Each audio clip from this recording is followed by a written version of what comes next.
बोधि वार्ता के सभी वीडियो अब बोधि ट्यूब पर उपलब्ध हैं। ये वीडियो पूरी तरह से आध्यात्म को समर्पित है।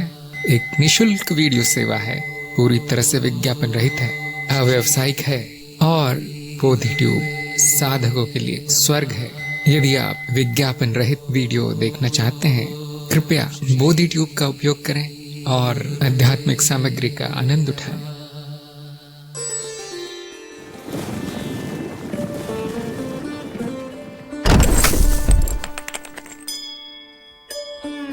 नमस्कार, बोधि वार्ता सत्संग में आप सभी का स्वागत है।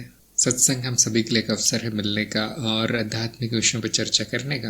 आपके प्रश्नों के उत्तर और शंकाओं का समाधान करने का प्रयास हम करते हैं और कार्यक्रम संबंधित कार्य करते हैं, जैसे परीक्षा आदि। तो आज भी परीक्षा शुरू करेंगे। शुरू का आधा घंटा करीब परीक्षा में जाएगा। परीक्षा है चंचल की। मैं जानना चाहता हूँ कि चंचल उपस्थित है सत्संग में? हाँ जी। तो आपको 10 प्रश्न दिए जाएंगे।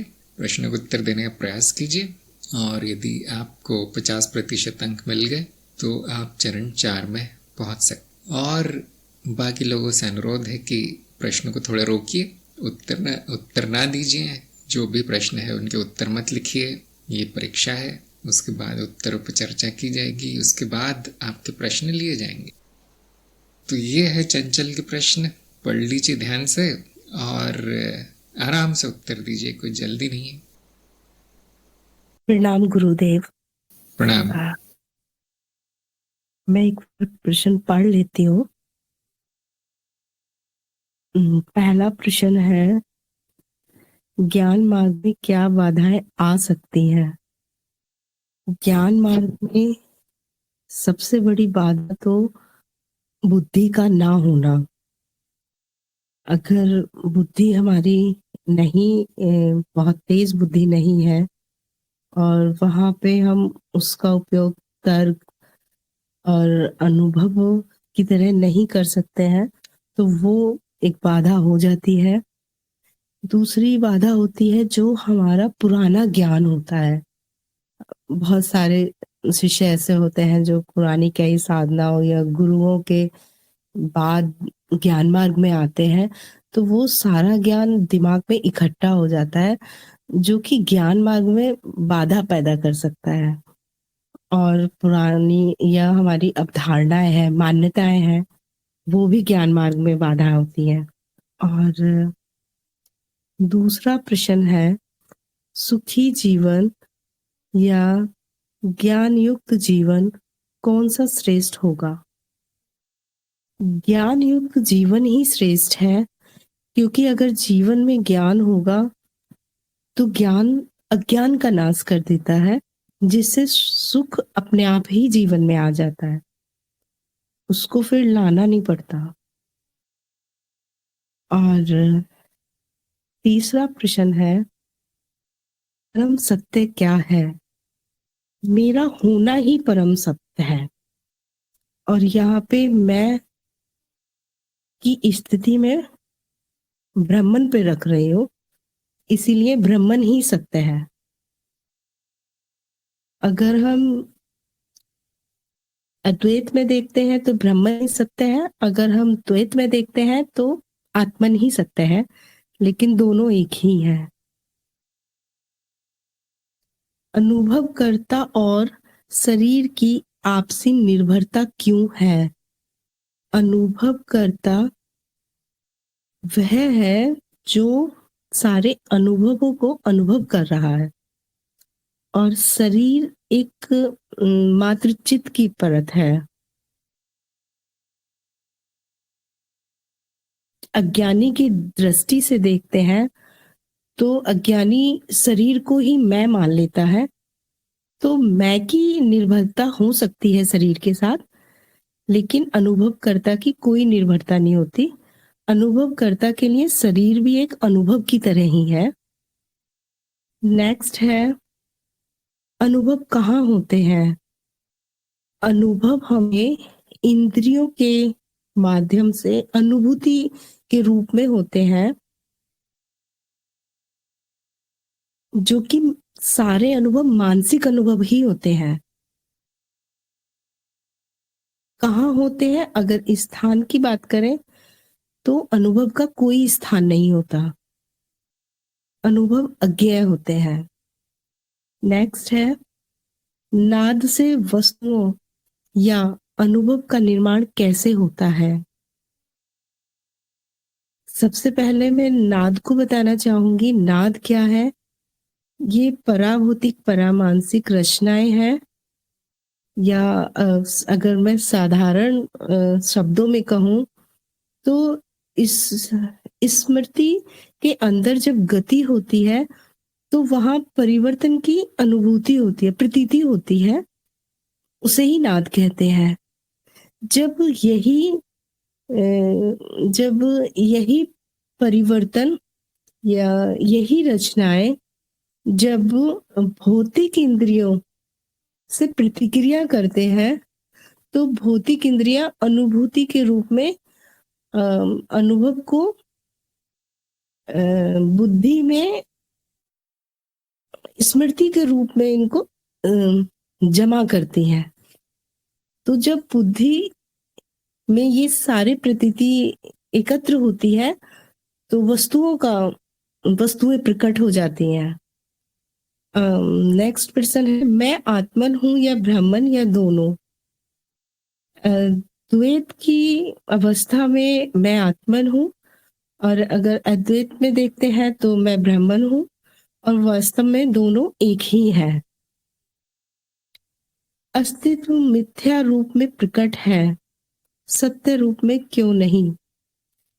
ये अस्तित्व चित्तवृत्ति के द्वारा अस्तित्व को दो भागों में बांट देता है। एक होता है अस्तित्व का प्रकट भाग, एक है अप्रकट भाग। तो जो प्रकट भाग होता है उसमें परिवर्तन होता है, और इंद्रियां हमेशा परिवर्तन को ही पकड़ पाती हैं। तो इंद्रियों की अपनी सीमा होती है। इंद्रियां जिस अनुभव को पकड़ पाती हैं वही हमको प्रकट भाग लगता है। अस्तित्व मिथ्या रूप में प्रकट है, सत्य रूप में क्यों नहीं? इंद्रियां हमेशा अनुभव को ही पकड़ पाती हैं, क्योंकि अनुभव में परिवर्तन होता है, लेकिन ये परिवर्तन भी सिर्फ प्रतीत होता है, वास्तव में कोई परिवर्तन नहीं होता है।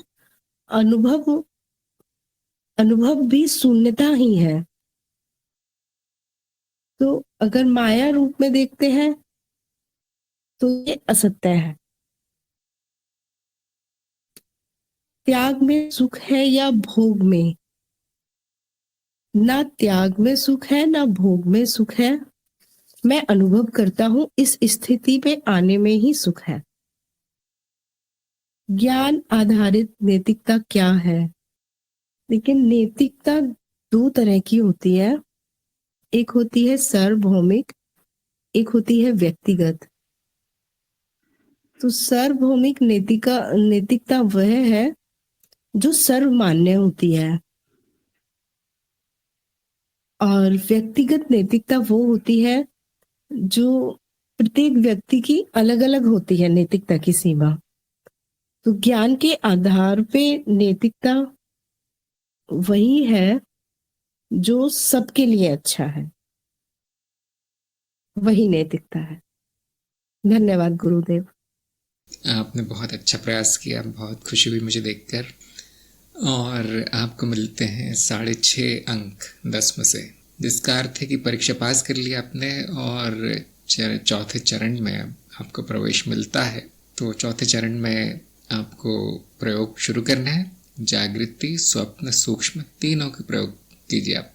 और हर हफ्ते मुझे 1-2 लाइन भेज दिया कीजिए कि इस हफ्ते ये हुआ, उस हफ्ते वो हुआ, ये बाधा आई, वो विघ्न आया, ऐसा समस्या जो भी आपका परिणाम है प्रयोग भेजते रहिए।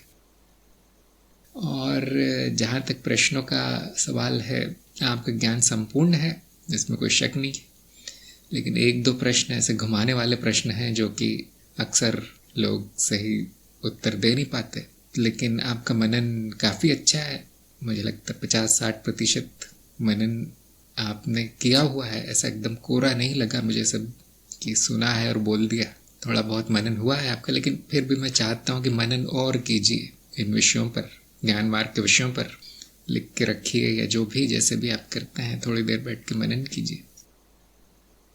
अब हम इन प्रश्नों का थोड़ा सा उत्तर जानने का प्रयास करेंगे, थोड़ी चर्चा भी करेंगे सत्संग में। यदि किसी और को कुछ और कहना है इनके इन उत्तरों के बारे में, कभी कभी बहुत अच्छे उत्तर आ जाते हैं सभी लोगों के, तो थोड़ी देर हम इस पर चर्चा कर लेते हैं जो भी प्रश्न पूछे गए थे। उसके बाद सबके प्रश्नों के उत्तर लिए जाएंगे। दूसरे प्रश्नों के पहला प्रश्न था ज्ञान मार्ग में क्या बाधा आ सकती, उत्तर बिल्कुल सही था इनका, इस पे कोई चर्चा की आवश्यकता नहीं है। सुखी जीवन या ज्ञान युक्त जीवन कौन सा श्रेष्ठ होगा, फिर से इनका उत्तर बिल्कुल सही था 100%, कि ज्ञान युक्त जीवन ही सुखी जीवन है और किसी तरह का सुख मिलता नहीं है। जिसको ज्ञान नहीं है वो दुखी रहता है। तो सुखी जीवन का अर्थ ही ज्ञान युक्त जीवन है। दोनों में से एक विकल्प नहीं ले सकते आप। परम सत्य क्या है, ये जवाब गलत हो गया इनका। इन्होंने कहा आत्मन परम सत्य है, फिर इन्होंने कहा ब्रह्मन परम सत्य है। परम का अर्थ है जो सापेक्षिक ना हो, परमार्थिक। ऐसा सत्य क्या है, मैं सत्संग में पूछना चाहूंगा ज्ञानी जनों से, क्या है परम सत्य? यशराज ने कहा अज्ञेय है, अंजलि ने कहा अनुभव करता, साहिल ने कहा अद्वैत, ऋषि ने कहा अद्वैत, आलोक ने कहा अनुभव करता, आदित्य का शून्य, शुभम ने कहा परम स्तर पर सत्य असत्य जैसा कुछ नहीं। हाँ, शुभम का उत्तर सही लगा मुझे। जिनके नाम में ही टमाटर हो तो उत्तर सही होगा, है ना। शून्यता लिखा है तनवीर ने, प्रज्ञा ने अनुभव करता लिखा है, राजीव ने लिखा परम सत्य कुछ नहीं होता। अक्षता ने लिखा अनुभव क्रिया, नहीं अनुभव क्रिया सत्य नहीं है, अनुभव क्रिया अद्वैत है। विशाल ने भी लिखा है कोई असत्य सत्य नहीं है, द्वैत है। हाँ, अनिल ने भी लिखा है कि व्यक्तिनिष्ठ होता है, परम नहीं होता। हल्दर ने भी लिखा है सत्य है, हाँ परम कल्पना है। तो जिन्होंने लिखा अनुभव करता आदि आदि, उनकी बात काफी हद तक सही है, क्योंकि सत्य वहीं तक परिभाषित है। देखिए, सत्य असत्य द्वैत में परिभाषित है। अगर द्वैत इसके स्तर को परम मानते हैं तो हाँ, वहाँ अनुभव करता परम सत्य है। लेकिन जब हम अद्वैत के स्तर पर पहुंचते हैं, जो कि हमारे हिसाब से परम है, ब्रह्मन हमारे हिसाब से परम है, उसके आगे क्या है, उसके आगे कुछ नहीं है। शून्यता के परे क्या होगा, कुछ नहीं, शून्यता ही होगी।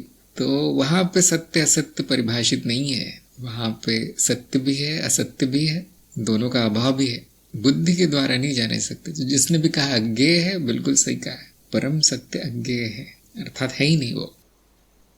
प्रज्ञा ने कहा है सत्य अनुभव का वर्गीकरण है, मिथ्या है। अनुभव का वर्गीकरण है, इतना समझ में आता है, उसमें मिथ्या नहीं बोलना चाहिए फिर सत्य को। सत्य मिथ्या नहीं है, मिथ्या सत्य का उल्टा है। अब इतना कह सकते हैं कि विसत्य है, सापेक्षिक है। अनुभवों का जो भी वर्गीकरण होता है वो सत्य असत्य में सापेक्षिक है।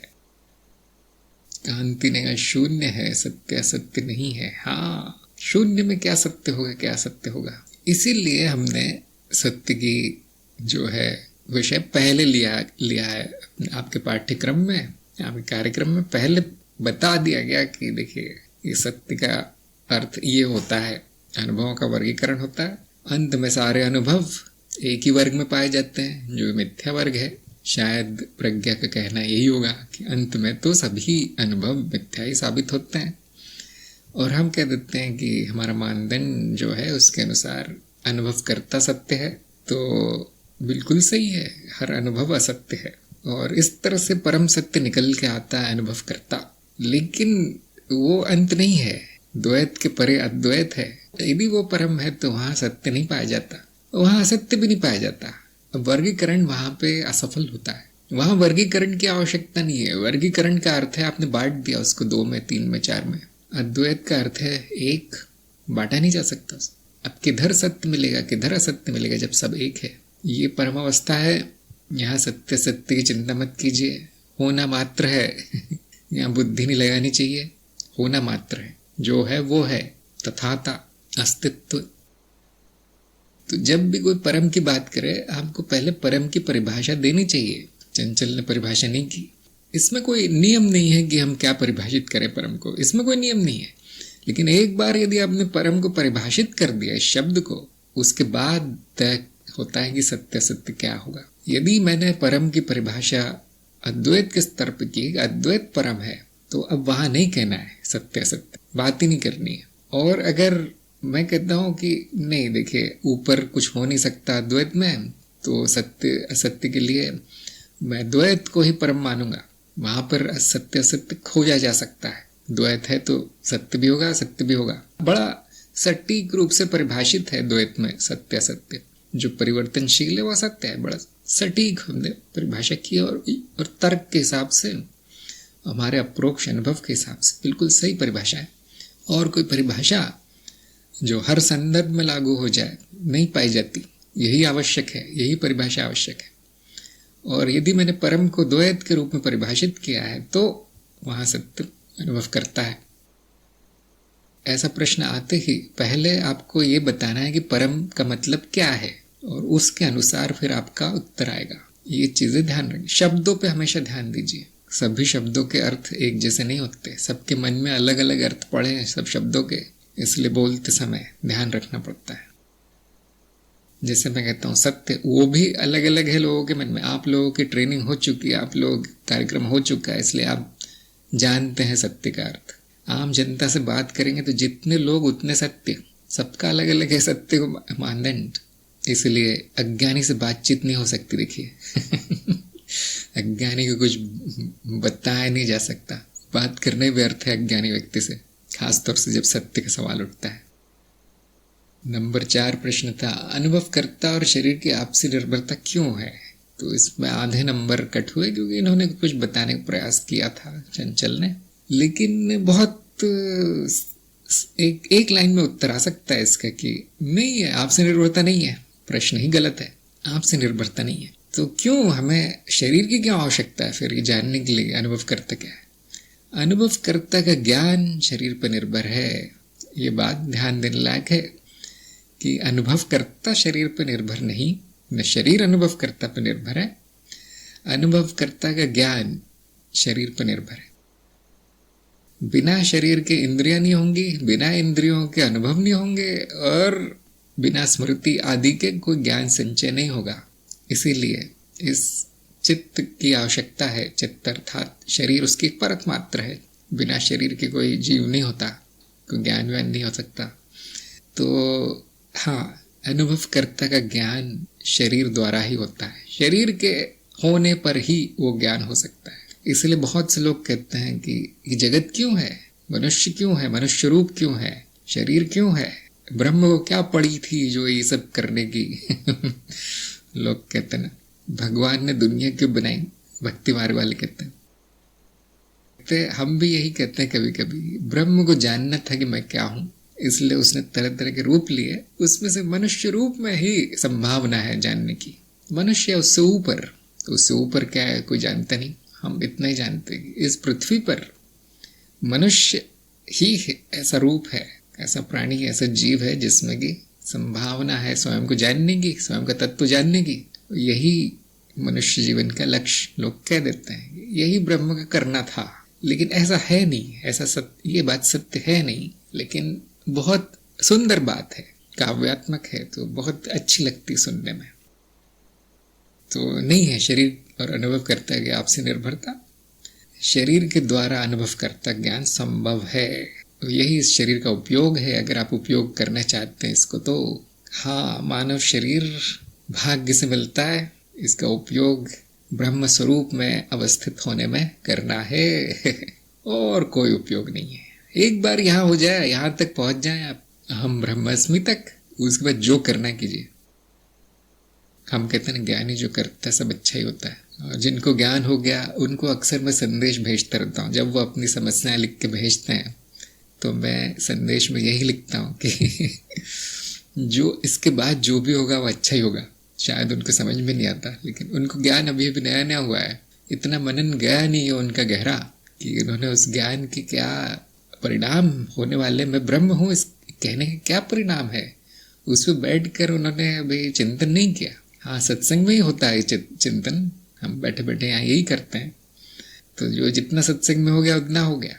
जो लोग 1 आध साल से सत्संग में है वो जानते हैं मैंने क्यों कहा ऐसा कि जो भी होगा अच्छा ही होगा ज्ञानी जो करता है वो अच्छा ही करता है।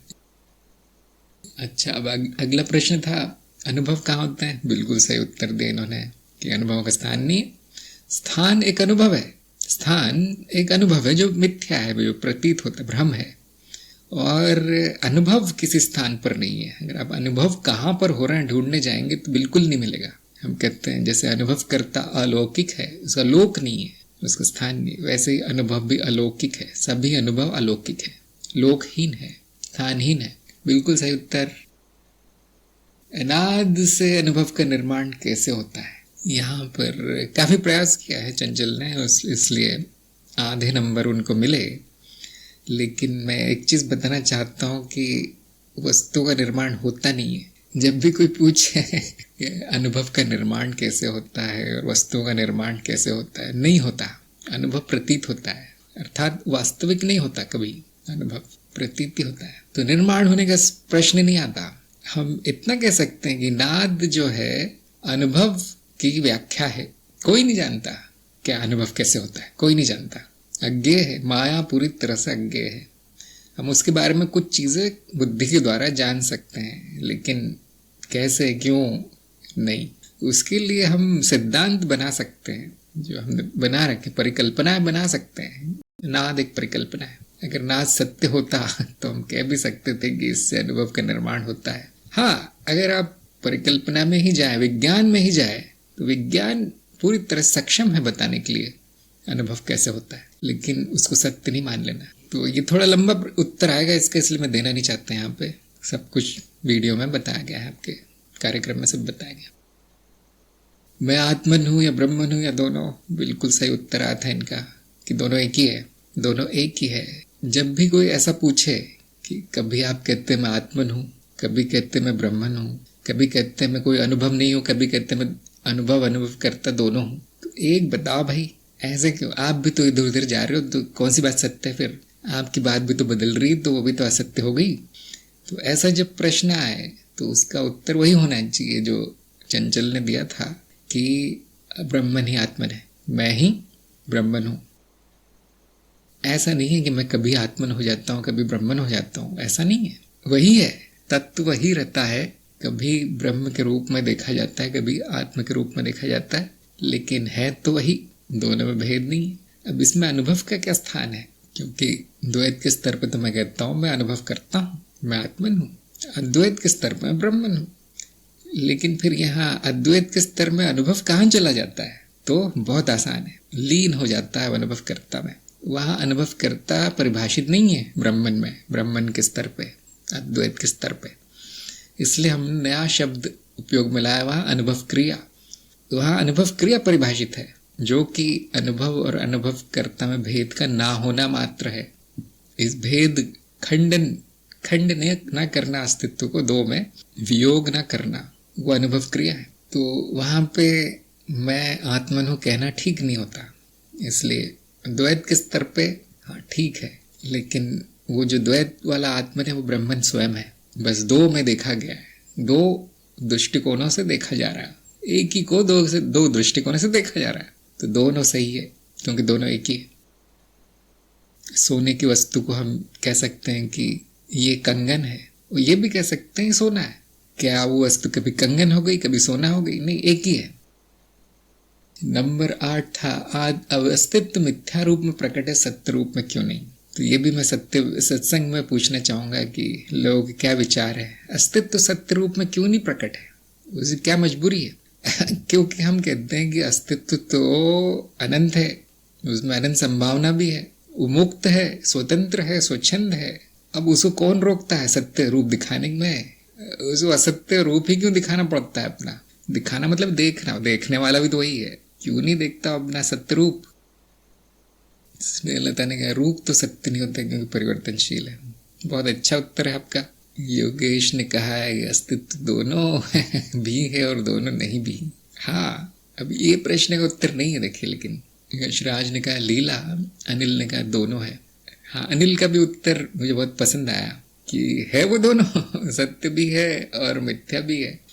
तो ध्यान से देखिए प्रश्न को, अस्तित्व की बात हो रही है, ऊपर से सत्य और मिथ्या बताने की बात हो रही है, तो कहीं गड़बड़ है मतलब, है ना?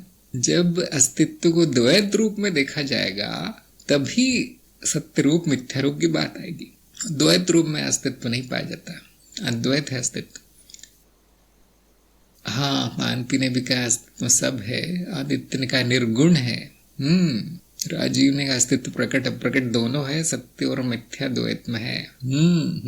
माधुरी ने भी कहा प्रकट हो गया तो असत्य हो जाएगा, संभावना भर है। हाँ, लोगों काफी ज्ञान है, काफी अच्छा ज्ञान हुआ है, लोगों को घुमाया नहीं जा सकता उनको उलझन में नहीं डाला जा सकता ऐसे प्रश्न से। लेकिन चंचल को 0 मिला, यहाँ 0 नंबर। मुझे समझ में नहीं आया उन्होंने क्या बोला था, शायद ऐसा ही कुछ बोला होगा, फिर भी मैं चाहता था कि थोड़ा स्पष्ट उत्तर आए। तो देखिए, अस्तित्व में मिथ्या भी है सत्य भी है, दोनों के दोनों जाने जाते हैं, दोनों का ज्ञान होता है हमें, प्रकट हो या ना हो। मिथ्या अनुभव रूप में प्रकट है, सत्य अनुभव कर्ता के रूप में जाना जाता है। रूप नहीं कहेंगे उसे, है ना, अनुभव करता सत्य है ऐसा जाना जाता है। तो अस्तित्व जाना जाता है, संपूर्णता को जाना जा सकता है इस तरह से। लेकिन जब दोनों मिल जाएं तो फिर नहीं जाना जा सकता, फिर वो निर्गुण अज्ञेय जो भी है केवल शब्द मात्र रह जाते हैं जिनका कोई अर्थ नहीं खास। हाँ, हल्दर ने भी यही कहा है, अस्तित्व के बारे में कुछ नहीं कहना है, जो है वो है। मौन बहुत अच्छा उत्तर है जब भी अस्तित्व के बारे में पूछा जाए तो। परीक्षा में मौन मत हो जाएगी, लेकिन ऐसे चर्चा करते करते हम जब अस्तित्व तक पहुंचते हैं तो वहां फिर कुछ बोलने का रहता नहीं खास।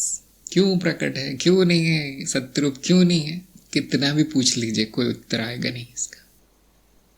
अच्छा, त्याग में सुख है या भोग में? मुझे बड़ा आश्चर्य हुआ चंचल का उत्तर सुन के, क्योंकि बिल्कुल सही उत्तर दिया इन्होंने कि दोनों में कोई सुख नहीं है।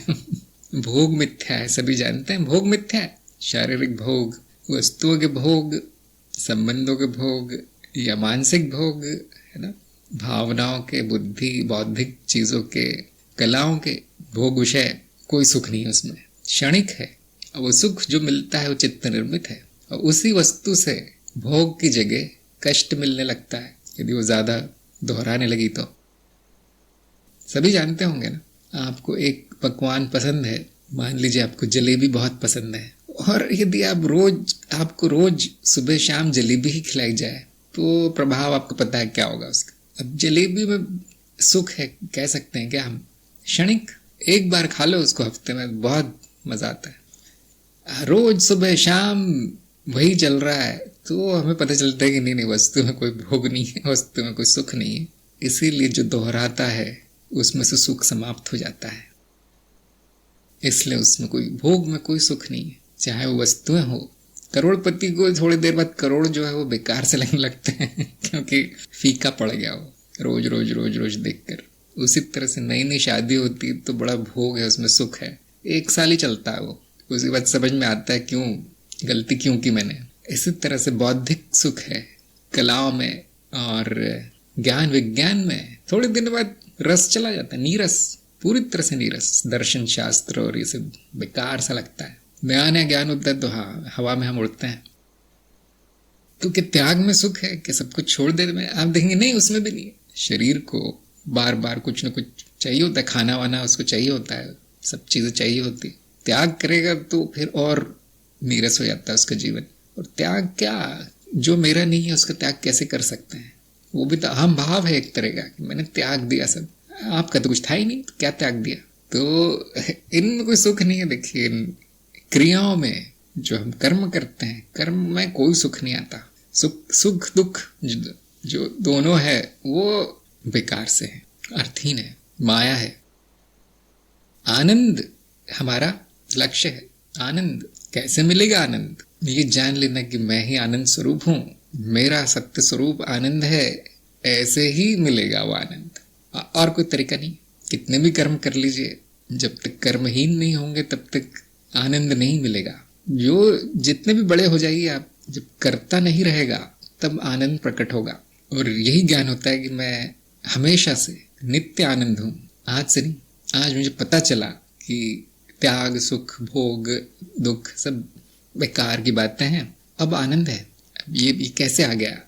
आज नहीं आया, ये हमेशा से था, अज्ञान के बादलों में छुपा था। पृष्ठभूमि ही आनंद थी मेरी, ब्रह्म आनंद है। तो क्या करूं मैं? त्याग करूं, भोग करूं? क्या? स्वीकार, समर्पण स्वीकार कीजिए। ये जीव स्वीकार ही कर सकता है, जीव समर्पण ही कर सकता है, और कुछ नहीं कर सकता। ये हमने कई बार कहा है ना। सभी मार्ग समर्पण की ओर ही ले जाते हैं। यदि वो अनुशासन का मार्ग है, योग का मार्ग, अंत में समर्पण ही सिखाता है। समाधि एक तरह का समर्पण है। ज्ञान मार्ग ज्ञान नहीं देता। मार्ग में ही कहा जाता है आप समर्पण कर दो, हाथ खड़े कर दो, हैंड्स अप। ऐसे ही भक्ति मार्ग समर्पण, प्रेम का मार्ग कर्मयोग समर्पण, क्षमा, सेवा, दान, सब कुछ समर्पण है। वहां सब कुछ समर्पित अर्पित कर दिया जाता है। जो मेरा है वो भी अर्पण कर दिया, और जो मेरा नहीं है वो भी अर्पण कर दिया। इतना ही जीव कर सकता है। जीव और जो भी कुछ करता जाए वो बेकार ही होता है।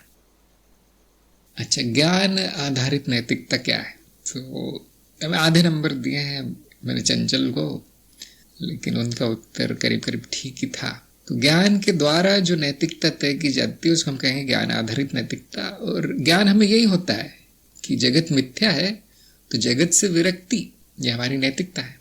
और मैं ही सब कुछ हूँ, सभी जीव मैं ही हूँ, सभी जीव मेरे ही मिथ्या रूप है। इससे प्रेम अपने और अहिंसा अपने आप प्रकट होती है। यही ज्ञान आधारित नैतिकता है। आप मेरी बात सुन के भी कर सकते हो कि हाँ, इन्होंने कहा था अहिंसा है, प्रेम भाव, ये सब नैतिक है, तो मैं कर लेता हूँ। लेकिन फिर वो ज्ञान आधारित नहीं है। किसी का कहा हुआ आपने, किसी से प्रभावित होकर आपने उसको मान लिया, वो अधिक देर टिकता नहीं है। ज्ञान जब तक है तब तक व्यक्ति नैतिक है, फिर वो जो भी करता है वो नैतिक ही है। तो ये थे प्रश्नोत्तर। मुझे बहुत खुशी हुई इस बात की, चंचल को बहुत अच्छा इनके उत्तर है सारे के सारे। तो बहुत बहुत बधाई चंचल को। अच्छा, प्रज्ञा ने कहा है कि कुछ को सेवा भाव में आनंद रहता है, जैसे विवेकानंद, मदर टेरेसा, कर्ता भाव में नहीं रहे होंगे क्या? नहीं, वो कर्ता भाव में रहे होंगे। सेवा करने के लिए कर्ता होना आवश्यक है, नहीं तो कौन करेगा सेवा? ज्ञानी सेवा भी नहीं करता, है ना। अगर किसी का कुछ भला करना है तो उसके लिए थोड़ा सा ज्ञान होना चाहिए कि मेरे करने से हो रहा है भला, नहीं। हाँ, विवेकानंद तो अद्वैत मानते थे, फिर मानव सेवा परम कर्तव्य का। हाँ, हम उसको एक तरह का प्रायोगिक, प्रैक्टिकल, व्यवहारिक कर्म करके, क्योंकि जीव तो बैठ नहीं सकता ना। जीव चुपचाप नहीं बैठ सकता, उसमें बहुत ऊर्जा है जीव में, वासना है, इच्छाएं हैं। अब उनको सही दिशा देनी पड़ती है, सही दिशा दिखानी पड़ती है जीव को, और वो है सेवा।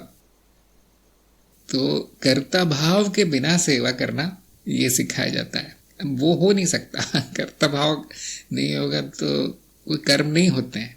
क्यों करूँ, ये प्रश्न आ जाता है। इसलिए जो शुद्ध ज्ञान मार्ग है उसमें कोई सेवा वेवा नहीं बताई गई है। कोई उपनिषद नहीं कहता कि ऐसा करो वैसा करो, ये तुम्हारा कर्तव्य है, वो कर्तव्य है। कहते भी होंगे तो वो ऋषि मुनियों का क्या कहते हैं, व्यक्तिगत एक मत है, मतलब उनका अपना ओपिनियन है। कहते हैं वो जीव को क्या करना है क्या नहीं, ऐसा सब ने कुछ न कुछ कहा हुआ है। लेकिन जो शुद्ध अद्वैत दर्शन है उसमें केवल इतना कहा जाता है कि तुम करता नहीं हो, अब करो नहीं करो सब बराबर है।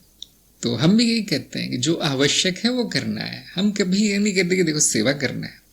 अगर आपको लोगों को ज्ञान दान देना आवश्यक लगता है, ज्ञान सेवा करना आवश्यक लगता है, तो जरूर करना है। फिर किसके लिए क्या आवश्यक है वो ज्ञानी स्वयं निर्धारित करता है। तो विवेकानंद मानव सेवा हाँ जरूरी है। क्यों?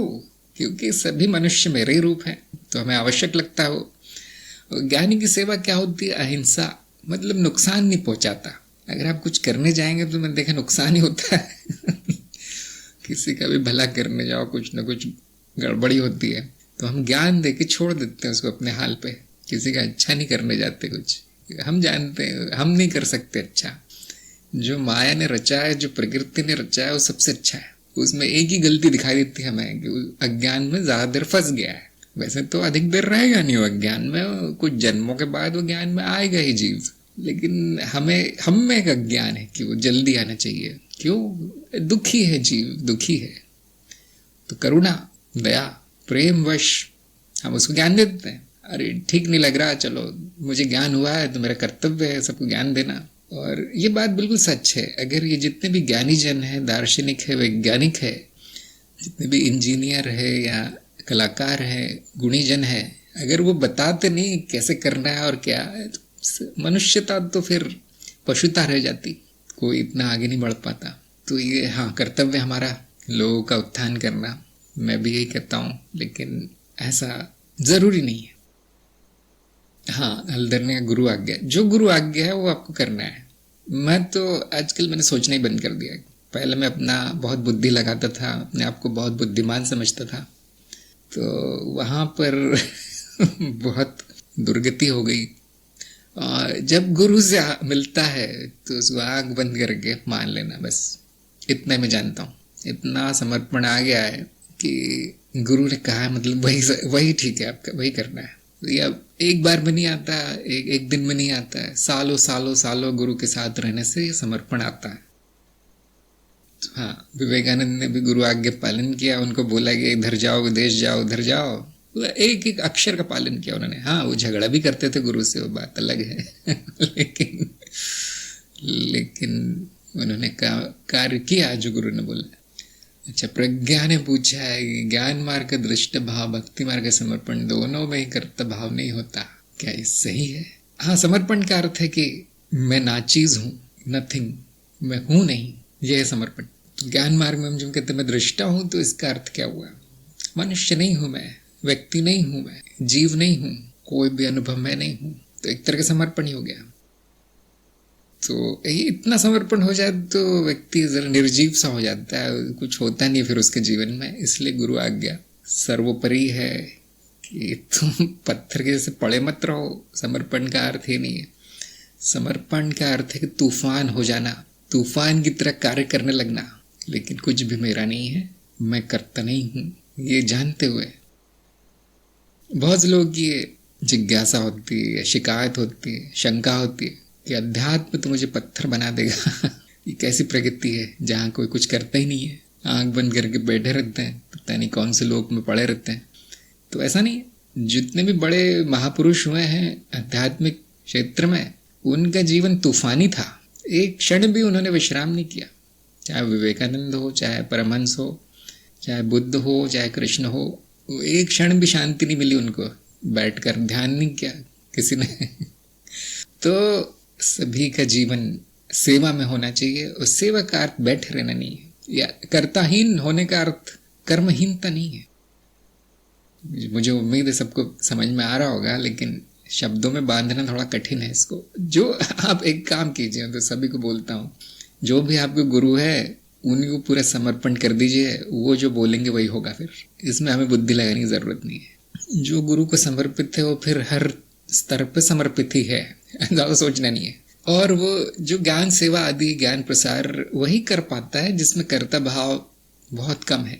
आपने देखा होगा जैसे कर्ता भाव आ जाता है ज्ञान प्रसार में, तो हमें बेचैनी होने लगती है कि इसको ज्ञान क्यों नहीं हो रहा, या 3 दिन हो गए किसी को आत्मज्ञान नहीं दिया मैंने, बड़ी बेचैनी होती है।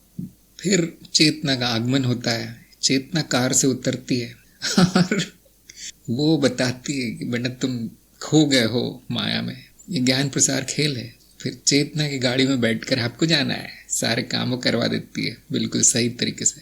आप अकेले कर रहे हैं बिना चेतना के, फिर कर्ता भाव आ जाएगा और सब बिगड़ेगा, सब बिगड़ेगा। फिर तो जो ज्ञान में ज्ञान प्रसार कर रहा है वही इस खेल को खेल सकता है। ज्ञान प्रसार खेल है, लीला है, वही प्रपंच कर सकता है, वही सारे ड्रामा कर सकता है, उसी को गुरु कहते हैं हम। एक भी चीज सत्य नहीं होती गुरु जो करता है, उसमें करने वाला भी नहीं होता। यशराज ने कहा अभी भी आपका चाह हो रहा है, आगे भी होगा। हाँ, मेरा क्या है इसमें, मेरा क्या है, मैं तो क्लर्क हूँ, जो ऊपर से आदेश आता है वो आप लोगों को दिया जाता है, मैं कुछ नहीं करता। जिस दिन मैंने करना शुरू किया उस दिन सब गड़बड़ा जाएगा। हाँ, गलतियां होती बीच बीच में, लेकिन सुधार लेते हैं, हम आगे बढ़ जाते हैं। गलतियां भी इसलिए होती क्योंकि प्रतीक्षा नहीं की गुरु आज्ञा की, बैठकर पूछा नहीं कभी, अपनी बुद्धि चला दी जल्दीबाजी में, हड़बड़ी में, तब होती गलतियां। बाद में समझ में आता है नहीं, ये नहीं करना था। तो इसलिए ज्ञान प्रसार में उन्हीं लोगों को लगाया जाता है जिनमें की थोड़ी बहुत चेतना की एक किरण फूट पड़ी हो, सबको नहीं लगाया जाता इस कार्य में। कुछ लोगों में उत्सुकता होती है कि नहीं हमें करना ही है, आप इतना बड़ा काम कर रहे हैं हमें भी, तो उनको जो है ऐसे खेलने के लिए मैं खेल के मैदान में भेज दिया जाता है थोड़े दिन के लिए। चलो चलो तुम भी कर लो, हाँ ज्ञान प्रसार कर लो। वो भी तभी तक खेल नहीं दिया जाता है जब तक किसी का नुकसान ना हो रहा हो। आदित्य ने पूछा है, बचपन में एक प्रश्न उठता था कि यदि कुछ नहीं होता तो क्या होता। फिर एक शून्य उभरता था और भय भी, काल चक्र में विराम भी संभव है। आपके प्रश्न का उत्तर बहुत आसान है कि कुछ होता नहीं है।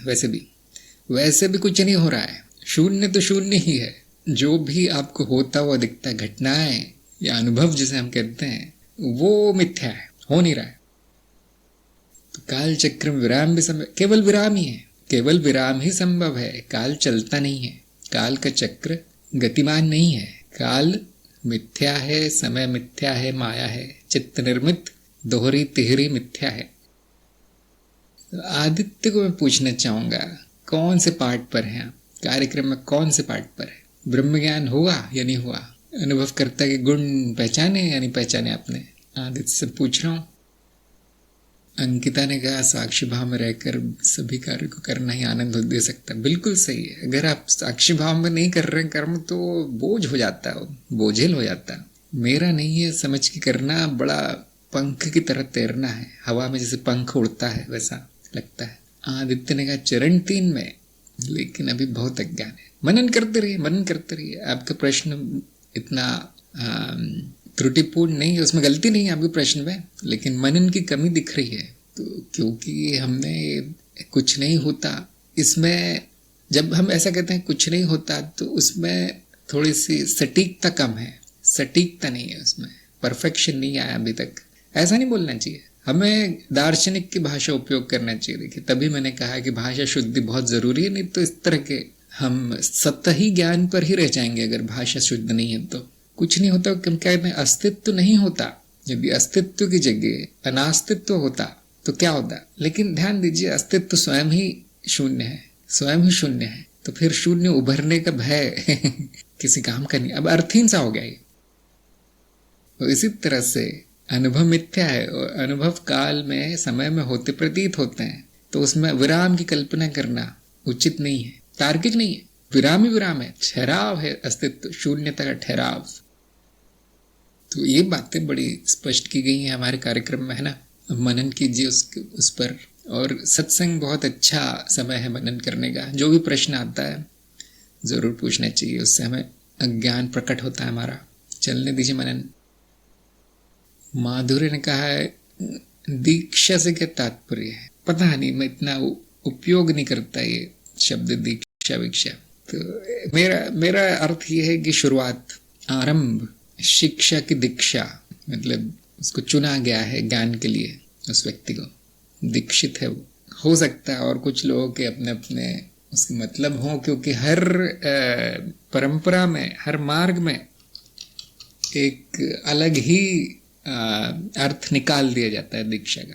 तो कुछ मार्गों में आश्रम में भर्ती हो जाना दीक्षा बोली जाती है। तो कुछ मार्गों में आश्रम में भर्ती होने के 10 साल बाद उसको दीक्षा के लायक समझा जाता है। कुछ मार्गों में पैदा होते ही उसको दीक्षा दे दी जाती है, जो कि आप लोगों ने देखा होगा, एक संस्कार होता है, उस संस्कार किया जाता है उसमें।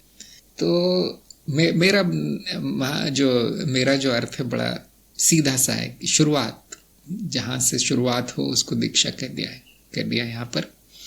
तुम्हारा ज्ञान दीक्षा कार्यक्रम जैसा है, उधर ज्ञान की शुरुआत वहाँ से होती, कार्यक्रम से होती है हमारे। लेकिन बाकी मार्गों में शायद कुछ और मतलब निकला है उसका, कि अब उस व्यक्ति को चुना गया है, उस व्यक्ति को उस पद पर बिठाया गया है, साधक के पद पर, छात्र या शिष्य के पद दिया गया है, भिक्षुक हो तुम। अब इस तरह से होती होगी दीक्षा। सभी मार्गों में अलग अलग होती है, अलग अलग अर्थ है। यहाँ तक कि सभी गुरुओं को अलग अलग तरीका है दीक्षा देने का। हमारा तरीका क्या है? हाँ, आ जाओ सत्संग में, आ जाओ कार्यक्रम में, आ जाओ, हो गई दीक्षा। प्रज्ञा ने पूछा, अनुभव का संयोजन ज्ञान है तो चित्त में होता है, तो क्या अनुभव चित्त में होता है या फिर चित्त भी अनुभव है? अनुभव चित्त में नहीं होता, अनुभव का संयोजन होता है चित्त में। और सारे अनुभव चित्त के अनुभव हम कहते हैं, सारे अनुभव चित्त के अनुभव है। इस तरह से जो ज्ञान होता है, जो संयोजन होता है चित्त में, वो भी एक अनुभव है। ज्ञान का अनुभव होता है, हमें अनुभव का ज्ञान होता है। अनुभव मौलिक है, जिसने चित्त को मौलिक मान लिया वो इस उलझन में पड़ जाएगा कि पहले क्या आया, अनुभव मौलिक है, उसके बाद हम ये कल्पना करते हैं कि ये चित्त के अनुभव है, और जो ज्ञान रूपी अनुभव होते हैं हम कल्पना करते हैं कि स्मृति में संयोजन हुआ है अनुभवों का, इसलिए ज्ञान बन गया, आपसी संबंध बन गए अनुभवों के। रजत ने पूछा है क्या कर्म सनातन है? सनातन शब्द का प्रयोग नहीं करते हम। सनातन से आपको क्या मतलब है? रजत को मैं पूछना चाहूंगा। नित्य, नित्य शब्द का प्रयोग करते हम कभी कभी, शाश्वत, नित्य। हाँ, कर्म का अर्थ है स्मृति में जो संचित है वो कर्म है, जो स्मृति में संचित है उसी से ये जीव चलता है, और जो कर्मेंद्रियों से जो भी होता है कार्य उसको भी हम कर्म ही कहते हैं। वही अनुभव में बदलता है, तरह तरह के अनुभव मिलते हैं शरीर के द्वारा, वही संचित होता रहता है। तो ये प्रक्रिया बंद नहीं होती, कभी हमेशा चलती है। अगर आप अस्तित्व के दृष्टिकोण से देखेंगे तो वहाँ यही नित्य, यही चल रहा है और कुछ होता नहीं है। और क्योंकि कर्म मिथ्या है तो मिथ्या का कोई आदि ना आदि है ना अंत है, माया का कोई आदि अंत नहीं है, नित्य है। मिथ्या भी नित्य है, माया भी नित्य है, उस माया का दृष्टा भी नित्य है। हाँ, आपने सही सुना था कि कर्मों को अंत नहीं होता। कभी कभी हम कहते हैं जीव के कर्मों का अंत हो गया, तो जीव का भी अंत है, फिर जीव का भी अंत हो गया, फिर कर्मों क्या होगा, दूसरे जीवों के रूप में चलता रहता है। उसके सारे संस्कार, सारा संचित वैसा का वैसा ही है, सब कुछ होता नहीं है, उसका बिखर जाता है, वो बस बीज रूप में आ जाता है, जो पहले से बीज रूप में है, लेकिन उसको एक व्यक्तिनिष्ठता दे दी गई, एक उसकी सीमा रेखा खींच दी गई कि ये इसके कर्म है, ये उसके है। लेकिन ऐसा तो कुछ है नहीं, विश्वचित्त है सब कुछ, सभी कर्म विश्वचित्त के है, मेरा कुछ नहीं है, मैं कुछ नहीं करता, क्योंकि मैं व्यक्ति नहीं हूं, मेरी कोई सीमा नहीं है। तो इसलिए जितने भी कर्म या जितना जो भी संचय है, जो भी संचित है स्मृति में, जिस तरह भी प्रकट होता है वो कर्मों के नियम के अनुसार, जैसे भी, वो व्यक्तिनिष्ठ नहीं है। ये हमारा अज्ञान है कहना कि मेरे कर्म मेरे नहीं है, और क्योंकि वो मेरे नहीं है, सबके हैं वो कभी जाते नहीं है, इसलिए वो नित्य है, इसलिए वो शाश्वत है। लेकिन व्यवहारिक स्तर पर रोज के जीवन में बहुत आवश्यक है पता करना कि मेरे कर्म क्या है, मेरा संचित क्या है, मेरा प्रारब्ध क्या है, पता करना बहुत आवश्यक है। क्योंकि ये खेल ऐसे ही रचा गया है, व्यक्ति के स्तर पर ही होता है खेल, जबकि सत्य ऐसा नहीं है। साहिल ने पूछा है स्वप्न और जागृति में बुद्धि की क्षमता अलग क्यों होती है? क्योंकि चेतना अलग होती है। जिसकी स्वप्न में चेतना नहीं है उसकी बुद्धि भी नहीं चलती। जैसी चेतना आती है आप देखेंगे संपूर्ण बुद्धि प्रकट होती है। जो जागृति की बुद्धि है ठीक वैसी बुद्धि प्रकट होती है। एक बड़ी विचित्र बात मैं आपको बताना चाहता हूँ कि सूक्ष्म अवस्था में आपकी बुद्धि जागृति से करीब 10 गुना तेज चलेगी। जिनका भी सूक्ष्म अनुभव हुआ है वो ये अनुभव कर सकते हैं, इसका सत्यापन कर सकते हैं। स्वप्न का मैं नहीं जानता, स्वप्न बड़ी विचित्र सी अवस्था है। सूक्ष्म अवस्था जो है जागृति जैसी है, वहां पे बुद्धि 10 गुना तेज चलती है।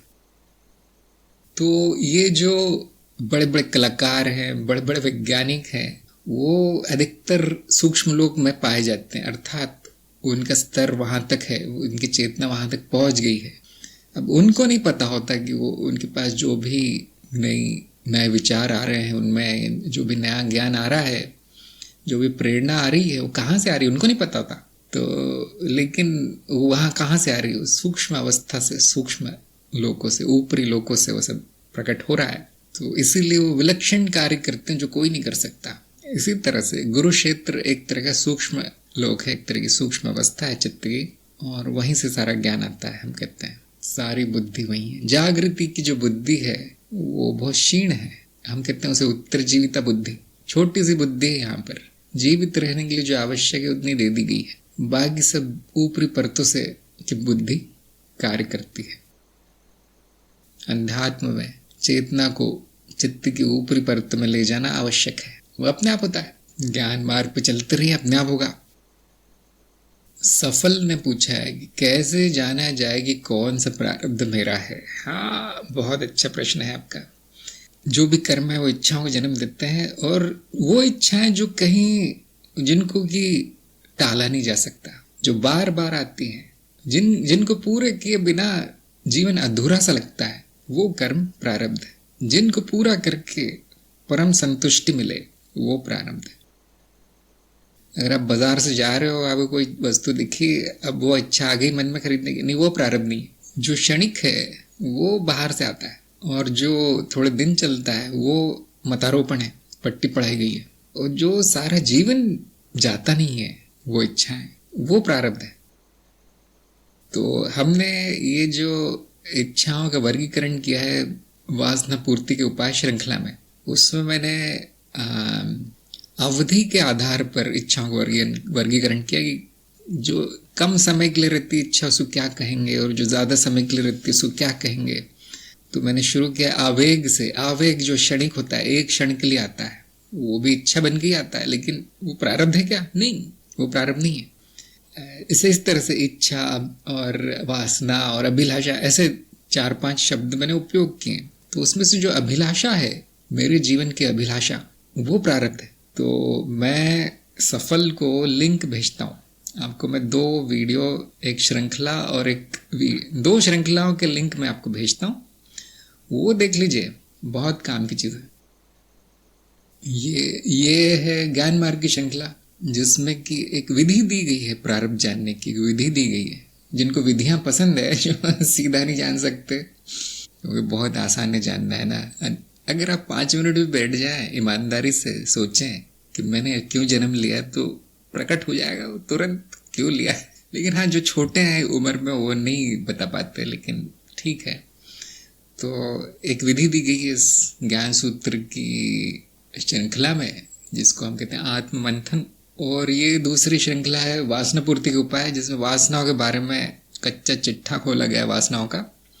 उसमें सब बताया गया है कि कौन सी वासना कितनी देर चलती है, और ये सब चीजें बताई गई हैं। कौन सी वासना पूरी करनी, कौन सी नहीं करनी, ये सब बताया गया। जो दूसरों के द्वारा थोपा गया है वो पूरा नहीं करना है आपको, बिल्कुल नहीं। वो उन्हीं के ऊपर वापस थोप दीजिए जिन्होंने थोपा है। आपको वो पूरा करना है जिसके लिए आपने जन्म लिया है। और कभी कभी जिसके लिए आपने जन्म लिया है वो हो सकता है अनैतिक हो सकता है आवश्यक नहीं हो। तो यहाँ पे गुरु की बहुत जरूरत है। फिर गुरु से पूछना है, मेरी इच्छा है कि मैं किसी दूसरे देश में आके आक्रमण करूं, उनका सफाया कर दूं, क्योंकि बहुत बुरे लोग हैं। अब गुरु बताएगा बेटा ऐसा मत करना तुम्हारा प्रारब्ध भले ही हो, लेकिन उसी इच्छा को किसी दूसरे रूप में पूरा किया जा सकता है। जैसे ये जो इच्छा आई है दूसरों का नुकसान करने की, किसी और देश का नुकसान करने की, उसके पीछे एक कारण है कि मैं अपने देश का भला करना चाहता हूँ, है ना। इसलिए तो उन लोगों को मैं मारना चाहता हूँ। लेकिन गुरु दिशा दिखा सकता है कि देखो, सही इच्छा जो है दूसरों को मारने की नहीं है, सही इच्छा तुम्हारे देश की रक्षा करने की है। और तुम्हारा ये धर्म है, अब तुम्हारा कर्तव्य है कि देश का उत्थान करो। तो अब उसी प्रारब्ध को सही दिशा दे दी गई। ये कैसे संभव है? गुरु द्वारा ही संभव है। वो व्यक्ति अपने प्रारब्ध से बंधा होने के कारण क्षत्रिय जाति में पैदा होगा या हथियार उठाएगा और शुरू हो जाएगा मार काट। ये आम जनता जो आध्यात्मिक नहीं है, जिनके गुरु नहीं है, उनकी कहानी है। उनको जो मिला है वो पूरी तरह से मशीन की तरह वो करते जाते हैं, उनका विकास नहीं होता।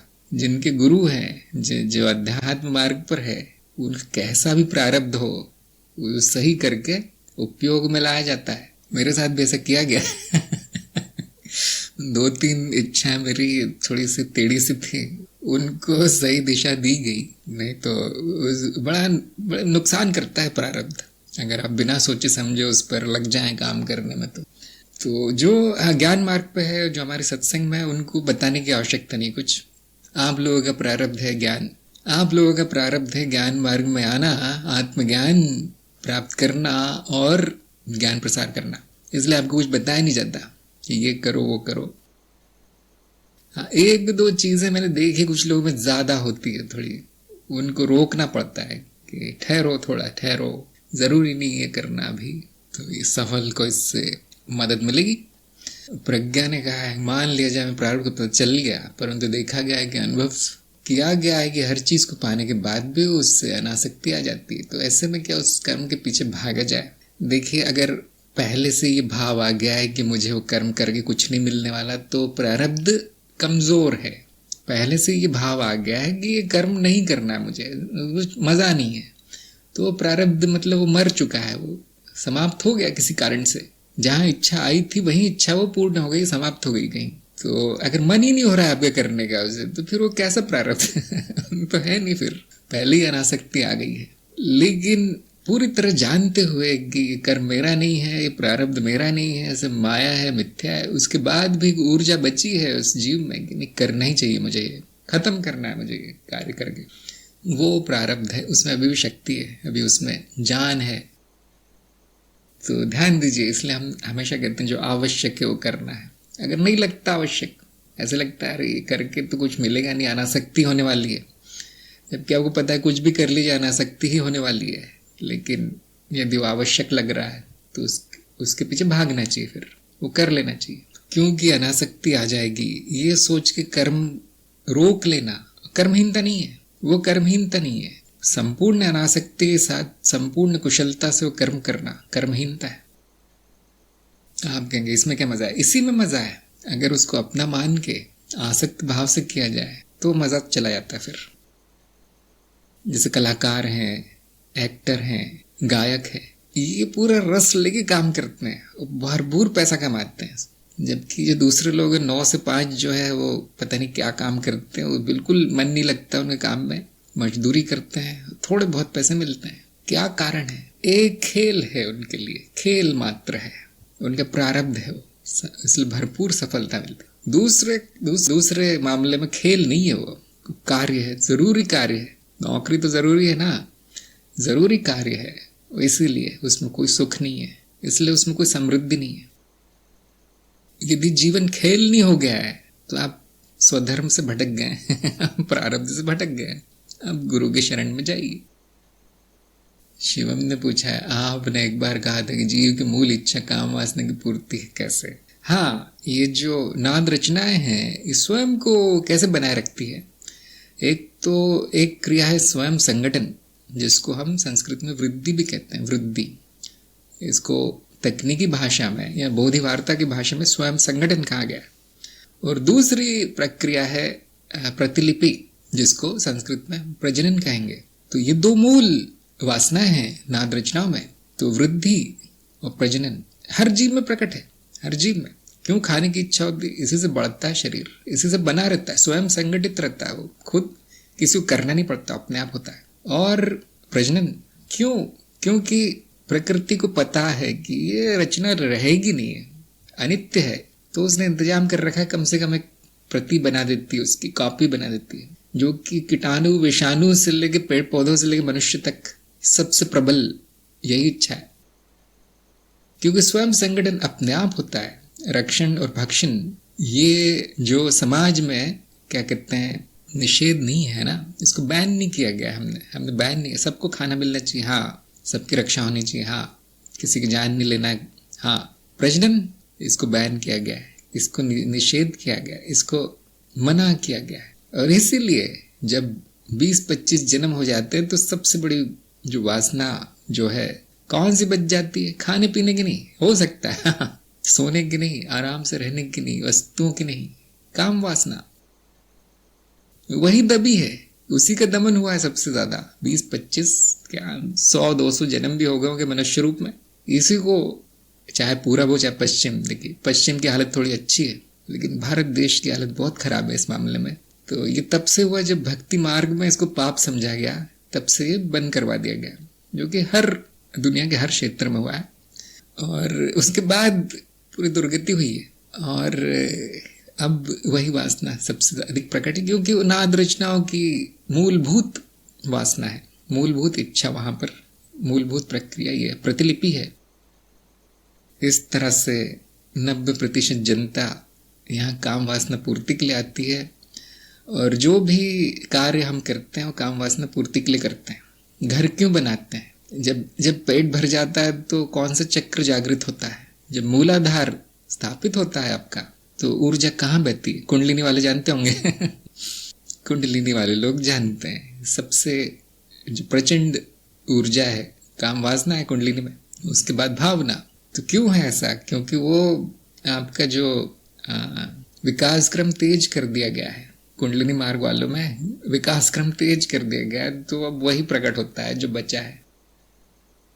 हाँ, हलदर का स्वादिष्ठान, बिल्कुल सही। स्वादिष्ठान ग्रंथि है मनुष्य में, वो सामाजिक कारण है उसके, प्राकृतिक नहीं। प्रकृति ने सब इंतजाम कर रखा है। देखिए, जब व्यक्ति अपने चरम पर होता है, आयु में आकर्षक होता है, सुंदर होता है, वहां पर अगर दमन हो जाए तो फिर वो जीवन नष्ट हो गया। जो कि मैं कहता हूँ 16 साल से लेके 40 साल की आयु, वहां पर इच्छा पूर्ति हो जानी चाहिए आपकी सारी की सारी। उसके बाद अध्यात्म में आने का फायदा है, उसके पहले नहीं। जाओ, इच्छा पूरी करो। तो जो आ भी गया अध्यात्म में, सही संस्कार होने के कारण उसकी इच्छाएं बच जाती है, बाद में पूरा करो, बाद में पूरा करो। और जो इच्छाएं लेकर मरता है, कोई बात नहीं, वापस आ जाओ। दोबारा स्वागत है बोधि वार्ता में आपका। ऐसे चलता रहेगा। फिर एक और चीज मैं अक्सर कहता हूं कि समाज ने अपनी बुद्धि लगाई, जो छोटी मोटी मंद बुद्धि, शादी की व्यवस्था, विवाह प्रथा शुरू की, रीति, यही सोचकर कि सभी व्यक्तियों की काम वासना पूर्ति होनी चाहिए। लेकिन जो मैंने बताया, भोग, एक ही एक जलेबी बार बार खाएंगे तो अब मन नहीं करता खाने का। तो इसलिए विवाह पूरी तरह असफल हो गया इस मामले में। शादी से नहीं होती वासना पूर्ति, दमन होता है। जब गुरुजन ऐसा कहते हैं तो ये समाज उन पर बहुत कीचड़ फेंकता है, तो हम वो कीचड़ से दूर ही रखते हैं। मैं कहता हूँ करो भाई, जो करना करो तुम। माधुर्य ने पूछा, बहुत दिनों तक जो गुरु के नाम पर विद्यालयों एवं महाविद्यालयों में शिक्षकों को ही गुरु समझते हैं, गुरु शब्द का सही अर्थ पता नहीं। हाँ जी, गुरु का अर्थ है जो अंधकार से प्रकाश की ओर ले जाए, वो गुरु है। सदगुरु वो है जो आत्मज्ञान दिलाए। और बाकी जहाँ भी गुरु का शब्द का उपयोग हो रहा है वो सब बेकार है, अज्ञानी लोग उपयोग करते हैं। अजय ने पूछा, अगर शादी करने की वासना हो पर ये पता है कि मार्ग से भटकने की पूरी संभावना है, तो वासना को क्या टाल देना चाहिए? वो निर्भर करता है आप कौन से मार्ग पर है। अजय से मैं पूछना चाहूंगा, कौन से मार्ग पर है आप? हाँ, अजय ने कहा, अभी कोई एक मार्ग नहीं है, आध्यात्मिक तरफ रुझान है, और ये बात अच्छे से जानता हूँ कि भटका जा सकता है शादी करके। हाँ, जब मार्ग ही नहीं है तो बेटा आप तो भटक ही गए हो, फिर तो अब क्या शादी? तो पहले मार्ग निर्धारित कीजिए, पहले गुरु निर्धारित कीजिए, फिर जो गुरु आ गया वो कीजिए। देखिए कितना आसान है। अगर आपका मार्ग ऐसा है जैसे संन्यास आदि है, बौद्ध मार्ग जिसमें भिक्षु बना दिया जाता है, तो फिर शादी करके भटक नहीं है, फिर शादी नहीं हो सकती। लेकिन अगर आपका मार्ग भक्ति मार्ग है या ज्ञान मार्ग है, जहाँ पे कि गृहस्थ के लिए पूरी संभावना है, मतलब शादी करके भी ज्ञान हो सकता है। हाँ, ऐसी लड़की से मत कर लेना जो ज्ञान से नफरत करती हो, फिर नहीं होगा। लेकिन ज्ञान मार्ग में तो 7 दिन में ज्ञान हो जाता है सारा, 3 दिन में भी हो जाता है, 3 घंटे में भी हो जाता है। अगर बुद्धि चल रही हो तो 3 घंटे में, नहीं चल रही तो 1 आध महीने में। तो भक्ति के लिए भी कुछ करना नहीं पड़ता, पूरी तरह से आप समर्पण में रह सकते हैं शादी परिवार के साथ। इसी तरह से ज्ञान मार्ग में भी परिवार होने का अर्थ प्रज्ञा ने कहा, शादी करके और अच्छा क्या होता है? हाँ, विरक्ति हो जाएगी आपको, इससे अच्छा और क्या है? तो पहले मार्ग निर्धारित कीजिए, उसके बाद आप ये निर्धारित कर सकते हैं कि संन्यास मार्ग है, ऐसा मार्ग है, तो फिर हाँ, वहाँ शादी वर्जित है। ज्ञान मार्ग में जो चाहिए कीजिए, ज्ञान ही होगा आपको, जैसे प्रज्ञा ने कहा, अंत में ज्ञान ही मिलता है, शिक्षा ही मिलती है। ज्ञान मार्ग में नहीं भटकेंगे आप। प्रज्ञा ने कहा है, सूक्ष्म अवस्था में बुद्धि 10 गुना होती है, तो क्या भावना भी 10 गुना होती है? हाँ, बहुत अच्छा प्रश्न किया आपने। हर वृत्ति 10 गुना बढ़ जाती है सूक्ष्म अवस्था में। आपको न केवल अपनी भावना का ज्ञान होगा, आपको जो आसपास जितने भी जीव हैं, सूक्ष्म जीव, सबका सब ज्ञान होगा। आपको न केवल अपने विचारों का ज्ञान होगा, आसपास जो भी चल रहा है उस सारा सभी विचारों का ज्ञान होगा। जहां आपका ध्यान चला गया वहां ज्ञान हो जाता है। फिर सूक्ष्म अवस्था ऐसी है, क्योंकि सीमाएं नहीं है, वहां शरीर की सीमा नहीं है, और नियम भी इतने नहीं है जितने कि मृत्युलोक में है, स्थूल लोक में होते हैं। तो निर्भर करता है लोक कौन सा है। लेकिन जब हम सूक्ष्म की बात करते हैं तो हम पृथ्वी जैसे लोगों की बात नहीं कर रहे होते। हम जानते पृथ्वी लोग भी सूक्ष्म लोग ही हैं, लेकिन नियमबद्ध होने के कारण, धीरे बदलने के कारण इसमें एक स्थूलता आ गई है, और वो फिर सीमित हो गया है थोड़ा सा। ऐसे बहुत से लोग हैं जो इस तरह से सीमित है। लेकिन जब हम सूक्ष्म बोलते हैं तो अक्सर हमारा यही अर्थ होता है कि जो पृथ्वी जैसा नहीं है, जिसमें पृथ्वी जैसी सीमाएं नहीं, मृत्युलोक जैसा सीमित नहीं है, लेकिन असीमित भी नहीं है, वहां पे भी नियम तो होते ही हैं, लेकिन हाँ काफी क्षमताएं बढ़ जाती है।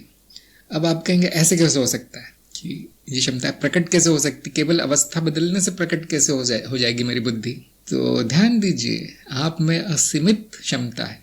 आप क्या है आप स्वयं नहीं जानते आप क्या है। असीमित क्षमता है आप में, आप ब्रह्म स्वयं है, और आपने क्योंकि सीमित रूप लिया है इसलिए सीमित हो गई बुद्धि, भावना आदि आदि, कला, योग्यता, चेतना।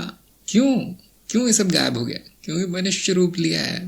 मनुष्य रूप बड़ा सीमित है, फिर भी काफी संभावना है इसमें, लेकिन अभी प्रकट नहीं हुई है, मनुष्य रूप में प्रकट नहीं है। तो इसीलिए जब हम मनुष्य रूप छोड़ते हैं, जो सूक्ष्म अवस्था में होता है, शरीर त्याग होता है, तो वहां पे हमारी जो प्राकृतिक योग्यता है प्रकट हो जाती है, सारी सिद्धियां प्रकट हो जाती है, आदि आदि। इसलिए मैंने कहा था कि जो ज्ञानी जन होते हैं, बड़े विलक्षण लोग होते हैं, वो दिन में 1-2 घंटे सूक्ष्म लोक में ही होते हैं, उनका ध्यान उधर ही होता है। इसलिए वो बुद्धि लेकर वापस आते हैं यहाँ पर, क्या कहते हैं, मृत्यु लोक में, या उनकी अवस्था आधी सूक्ष्म में ही होती है।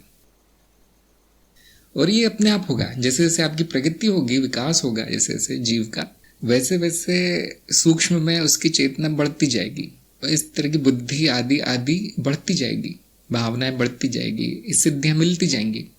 तो इसलिए गारंटी दी जाती है कि जो अध्यात्म में है उसको सिद्धियां मिल ही जाती है। क्यों यही विकास क्रम ही होता है। जो अध्यात्म मार्ग में आ गया उसका विकास बहुत तेज हो जाता है उस जीव का, और ये जो भी हमारी प्राकृतिक योग्यताएं हैं वो प्रकट होने लगती है, सीमाएं टूटने लगती है। ऐसा नहीं कि हमें कुछ बढ़ोतरी होगी, ऐसा नहीं कि हमें कुछ अच्छा होगा, कुछ क्या कहा जाएगा, उसमें कुछ जुड़ेगा, हमें कुछ नया होगा, नहीं। जो पुराना है वो वापस मिलेगा, जो हम पहले से है वो हमें मिलेगा। आप यहाँ आए थे, सब खो कर आए हैं, जैसे आप वापस मुड़ते हैं अपने घर जाने के लिए सब मिलने लगता है। अध्यात्म मार्ग पूरी तरह से उल्टा है, जैसा आपने सोचा वैसा नहीं है। ये मार्ग घर ले जाता है, और घर में हर चीज होती है फिर हाँ, बाहर जाएंगे तो सीमित हो जाएंगे। तो हमने माया में गोता लगाया है, इसलिए बड़ी सीमा है यहाँ पे, इसलिए इसका पूरा उपयोग करना चाहिए। इस अवस्था का, मनुष्य स्थूल अवस्था का, मृत्युलोक का, मृत्यु होने पर वापस मत आइए, वापस नहीं आना है। सोनल ने कहा है क्या विश्व चित्त सूक्ष्म लोक एक है? नहीं, विश्व चित्त का अर्थ है नाद रचनाओं का सागर, संपूर्णता। ब्रह्म जो है का प्रकट रूप विश्व चित्त है। सूक्ष्म लोक का अर्थ है स्मृति का एक भाग जो कि स्थायी हो गया है, नियमबद्ध हो गया है। तो विश्व चित्त में अनंत लोक हैं। तो सोनल वापस जाइए आप वापस जाइए, चित्त के बारे में जो कहा गया सुनिए। जो डायग्राम बनाए थे हमने, घेरे के अंदर घेरे दिखाए थे, वहां बड़ा स्पष्ट लिखा है कि विश्व चित्त क्या है और लोक क्या है, कैसे ध्यान विश्व चित्त के विभिन्न भागों में जाता है तो लोक भ्रमण हो सकता है या सूक्ष्म अवस्था में परिवर्तन हो सकता है, सब बताया गया है। रजत ने पूछा है क्या भक्ति ज्ञान मार्ग में होने के बाद भी कर्म मार्ग को अपनाने की कोई आवश्यकता है? नहीं, कोई आवश्यकता नहीं, कोई आवश्यकता नहीं। आपके गुरु जो कहते हैं वो करना है, क्योंकि कर्म ज्ञान में परस्पर संबंध है। हाँ, ज्ञान जिसको होता है वो कर्महीन हो जाता है, अर्थात कर्म शुद्ध हो जाते हैं उसके अपने आप। लेकिन आपको उसके लिए मार्ग बदलने की जरूरत नहीं, ज्ञान मार्ग पर चलते रहिए, उस भाग्य अपने आप होगा। यदि आपके गुरु को ऐसा लगता है कि ज्ञान मार्ग में संभावना नहीं दिख रही है तो आपको दूसरा मार्ग बताया जाएगा कभी कभी। वैसे गुरु का प्रयास ही रहता है कि आप इसी मार्ग में सफल हो जाएं। थोड़ी देर बाद होंगे, लेकिन भेजा नहीं जाता कहीं। कभी कभी संभावना ही नहीं दिखती, कुछ होता है, पता नहीं चलता कि उसका कुछ होगा या नहीं। तो फिर जो गुरु की जो सलाह है, निर्देश, मान लेना चाहिए कि दूसरे मार्गों में उन भेज दिया तो दूसरे मार्गों को एक बार प्रयास करना चाहिए कि वहां सफलता मिलती है या नहीं, देख लेना चाहिए। एक मार्ग एक गुरु, यह आवश्यक है, यह आवश्यक है। बार बार जो बदलता है, 3-4 मार्गों में एक साथ चलता है, उसकी नैया डूब जाती है। एक नाव पे, एक नाव आपको पार ले जाएगी। सोनल ने कहा आत्म मूल्यांकन में सूक्ष्म लोक में रुचि होने एक बाधा बताया गया है। हाँ, क्योंकि लोग उसी में पड़े रह जाते हैं, फिर ऐसा कुछ विशेष स्थान नहीं है सूक्ष्म लोक में जो बाकी लोग हैं, ऐसा कोई विशेष नहीं है। जैसा ये है वैसा ही है, तो उनकी प्रगति नहीं होती। फिर अनुभवों के पीछे भागते हैं जो उनकी प्रगति नहीं होती, अनुभवकर्ता के पीछे जो भागते हैं हाँ उनकी प्रगति होती। जो चेतना में स्थिर है उसको हर लोक का अनुभव हो जाएगा, लेकिन जो लोगों के पीछे भाग रहा है उसकी चेतना नहीं आएगी। हाँ कुछ प्रतिभा होगी उसमें, कुछ विलक्षणता होगी, कुछ पूर्व जन्मों के संस्कार होंगे जिसके कारण उसको सूक्ष्म लोगों के प्रयोगों में सफलता मिल रही है, उसको मिल रहे हैं अनुभव, तो और भागता है फिर वो। और यदि उसका गुरु नहीं है तो वो जन्म इसमें बीत जाता है, क्योंकि ये बड़ा कठिन कार्य है। हम सभी जानते होंगे जो प्रयोग कर रहे हैं सूक्ष्म अवस्था के, वो जानते बहुत कठिन है ये। चेतना वगैरह आत्मज्ञान वगैरह बच्चों का खेल है इसके सामने, सूक्ष्म लोक के प्रयोग के सामने। तंत्र मार्ग सबसे कठिन मार्ग है, ऐसा मेरा अनुभव है। बाकी सब बच्चों का खेल है। तो क्योंकि मार्ग भटक गया। पहली बात तो गुरु नहीं है तो कुछ ना कुछ नुकसान ही करके आता है, और उससे आसक्ति से हो जाती है उन अनुभवों से। और एक और बड़ी मैंने अजीब सी बात देखी कि अपने आप को बहुत कुछ समझने लगते हैं ऐसे लोग कि मैं बहुत बड़ा तांत्रिक हो गया, मैं बहुत बड़ा साधक हो गया, मेरे ये अनुभव हो गया, मेरे और किताब भी लिख देते हैं मेरे अनुभव मेरे आध्यात्मिक अनुभव। कुछ नहीं, विफलता की किताब है, कुछ नहीं किया उसने। मैं एक किस्सा सुनाता हूँ आपको स्वामी राम का। स्वामी राम ने देखा कि एक योगी था, साधु, मुंह से आग निकाल लेता था। तो खाना बनाने के लिए जब आग चाहिए होती तो वो मुंह से आग निकाल के खाना पका लेता था। अब स्वामी राम ने कहा ये मुझे भी चाहिए। अपने गुरु के पास गए, बताने लगे आपने मुझे कुछ नहीं सिखाया, आपको कुछ खुद ही नहीं आता तो क्या सिखाएंगे आप, देखिए बाकी लोग कितनी प्रगति हो गई, मेरे कुछ नहीं हुआ। तो गुरु चकित हो गया, बोले बताओ मुझे क्या हुआ। वो लेके गए वहां, देखो आग निकाल रहा है मुंह से। तो गुरु ने कहा, सिर पीट लिया, कितने साल लग गए तुमको ये सीखने में? बोले 25 साल। आग जलाने सीख गए 25 साल में? हाँ, मैं तुम्हें 25 पैसे में आग जला के दिखाता हूँ, ये लो माचिस से आग जला लो 10 सेकंड में। पूरा जीवन व्यर्थ किया उसने छोटी सी कार्य के लिए। वो ये नहीं जाना है कि मुंह से आग निकालना भी उतनी बड़ी मिथ्या है जितनी माचिस से आग लगाना। माचिस क्या है? मिथ्या है ना उससे जो आग निकलती है वो वही मिथ्या है जो मुंह से निकलती। हो गए बर्बाद 25 साल। तो ये एक बाधा है, और ये गुरु का ना होना ऐसे कारण है, मंद बुद्धि होना ऐसे कारण। जिसकी बुद्धि होती है वो ज्ञान के पीछे है, अनुभव के पीछे नहीं। उसके बाद से स्वामी राम की आंख खुली, ज्ञान व्यान लेना शुरू किया, फिर वो बड़े योगी हो गए, महायोगी। तो सूक्ष्म लोक में रुचि होना बहुत बुरी बात नहीं है, लेकिन आपको मार्गदर्शन के अनुसार चलना है, फंसना नहीं वहां। माधुरी ने कहा था जितने बड़े वैज्ञानिक हो जाती, संगीत में अनुसंधान सभी सूक्ष्म लोक की देन है। हाँ ज्ञान गुरु क्षेत्र से आता है, मनुष्य में क्षमता नहीं है ज्ञान व्यान लेने की। संकल्प कैसे काम करते हैं? संकल्प नाद को बदलते हैं, नाद ही मूल है रचना का। जो नाद को बदल सकता है वो जो चाहे माया में प्रकट कर सकता है। इस तरह से काम करते हैं। अब मैं करके नहीं बता सकता, ये आपको स्वयं करना है। गोरखनाथ ने कहा ज्ञान के बाद भी हम गलती करते रहते हैं। मुझे बताइए कौन सी गलती की आपने, क्या गलती की मुझे बताइए, और क्या ज्ञान हुआ आपको, है ना। इतना बड़ा वाक्य नहीं बोला जा सकता कि सभी लोग ज्ञानी जन सभी लोग गलती करते हैं। नहीं, हम नहीं लिखना चाहिए, मैं लिखी वहां ज्ञान के बाद भी मैं गलती करता हूं। अब मुझे बताइए क्या गलती की आपने। दूसरों के बारे में कुछ नहीं बोल सकता हम। गोरखनाथ ने क्षमा करे, नहीं मैं तो पूछ रहा हूं आपने क्या गलती की, जरा एक आध वाक्य में लिख के बताइए क्या गलती की, तभी तो मुझे पता चलेगा ज्ञान हुआ या नहीं आपको। आपने शंका प्रकट की है तो उसका उत्तर देना ही पड़ेगा ना। मैं ये नहीं कह रहा कि कहना ही मत, ऐसा कह सकते हैं लेकिन फिर सिद्ध भी करना है उसको।